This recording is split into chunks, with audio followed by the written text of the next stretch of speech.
Also, everyone, we're tracking China this morning internationally. China reportedly considering a $2 trillion yuan rescue package. That's nearly 280 billion US dollars as the country's economy struggles to recover from pandemic losses. This is according to Bloomberg. Now, the package would be used to help stabilize the slumping Chinese equity market by purchasing stocks on the Hong Kong exchange. Now, what's interesting about this as well is that you've got some banks and some firms starting to name their top picks within the region, knowing that this inflow of stimulus and capital could lead more to investment opportunities as well. And if that does indeed play out, Morgan Stanley, JPM, some of their top internet picks in China could indeed be some of the winners within that alpha-driven investment strategy, continuing to offer good risk reward is what JP Morgan is talking about, and that was most recently in their mid-January note. Yeah, and this also brings me back to a conversation I had at the end of last year, obviously before this latest announcement or this latest reporting has taken place, and before the latest data that we got out last week about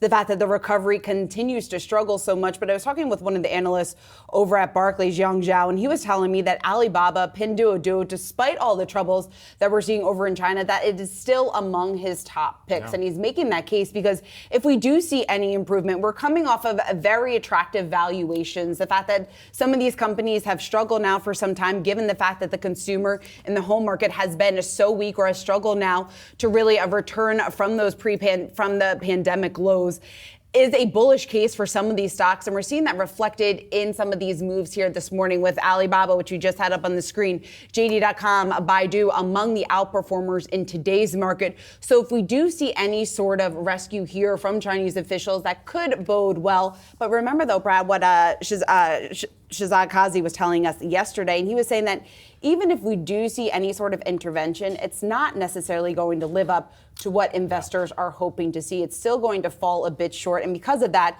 he's saying we could be on a road for a little bit more challenging times ahead. Yeah, another name that had been brought up within some of those picks within China as well, BYD. We've continued to hear that come up in some of the top picks, a company that's really powering forward in more of their production capacity, as well as talking about things like AI cars at this point in time, which who knows when we'll see that fully come to critical mass here.